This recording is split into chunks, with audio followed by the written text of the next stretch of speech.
Welcome, Ultimate DIYers. Today we're going to talk about painting cleaning tools, in particular a new one that I just found at Home Depot. And is it really worth it? I mean, this tool's fairly heavy made and it only runs about $8 or $9, but does it work? That's the question. So we're going to try it out and see.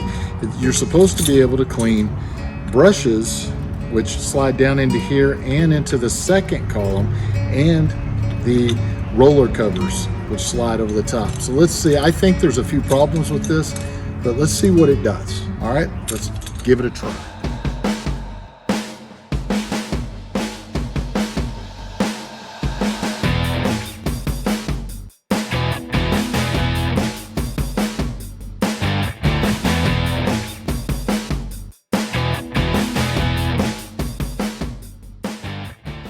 Okay, so let's take a look. Let's do it first. First, they actually show you a picture on the side with the brush in it, and it goes, and it doesn't show the brush going inside of this. It shows it kind of on the outside, which there's no way that'll work, because when you actually spin it, it's just going to wobble the brush, and I'll show you that in a second.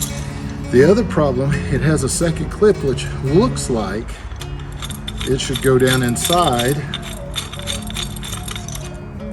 but it's extremely hard, even with my finger, to pull it apart right now.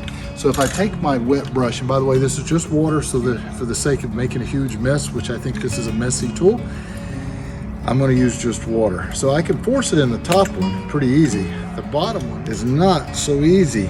I mean, I fight it and fight it trying to get it in. You have to use a screwdriver to pry that open to push it down where it's supposed to be.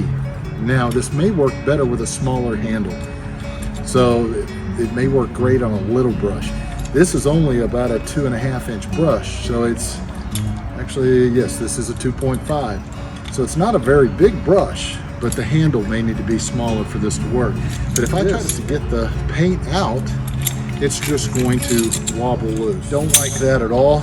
And I think by the time I got a tool to get this down into the second clip, the mess I make in the time, I could have already cleaned this much easier with a different tool. Now, the second one they say, which they do not, by the way, give you much of any instructions on here at all, but it is a roller. Now, I can see where a roller would probably fit, but here's the problem.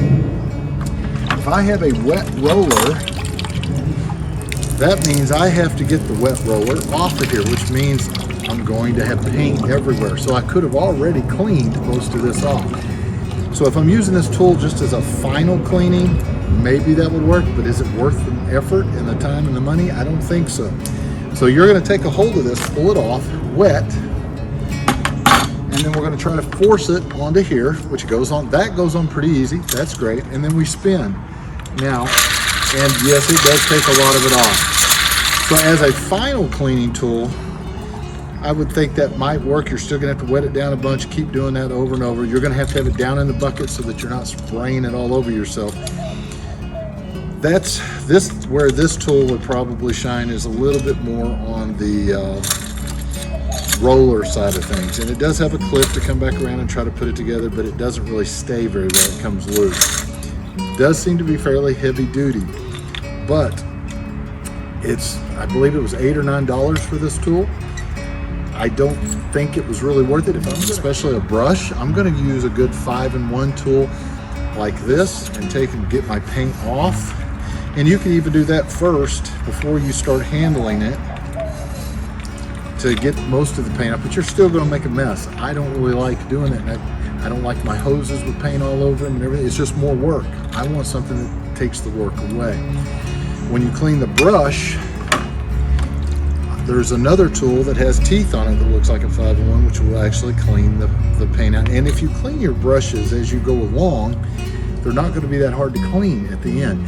So do you really need to be spinning them? I don't think so. Matter of fact, I like to leave my brushes a little wet after I'm sure that I've cleaned it so much that there's no color left coming out of it, that it doesn't harden later. And a lot of times I will take and put them in a plastic bag a little bit damp.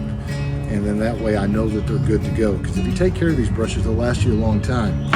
So, in a nutshell, would I spend the money on this again other than doing a review? Probably not. I think it's a waste of time. I think it's a cool concept, but I think for holding the brushes it's not really worth it. And as far as this, you're still going to make a big mess when you're dealing with a roller. And you know, I do have longer rollers. The 18s might be kind of good to kind of clean them out, but then again, I like to leave these a little damp just the same. And if I'm painting with these during the day, I'm going to put them inside of a bag and keep them wet with paint. So I'm only going to clean them once at the end. Invest in a good 5-in-1 tool like this one. It's a great scraper. It has multiple, that's why they call it 5-in-1. It has multiple things that it can do. They have 5-in-1s, 8-in-1s, 7-in-1s, but this is a great way to clean. And look for my other video on using the free Home Depot stir sticks. You can use the handle part of those. A lot of people think it's just a handle, but it's not. It actually works just like this, and you can clean off the paint for free. So don't spend your money, don't waste your money on this. Find yourself just a good paint cleaning tool. So if you got anything out of this, be sure you subscribe and be sure you hit that little bell notification button so you know about all the upcoming videos that I release that cover tool reviews and my home handyman projects and anything that you may want to do at home. If you have any comments or you have any suggestions of things you'd like to see, be sure you leave them in the comment section. I try to read those and I try to respond to every one of them I can as quick as I can. Thank you again for watching.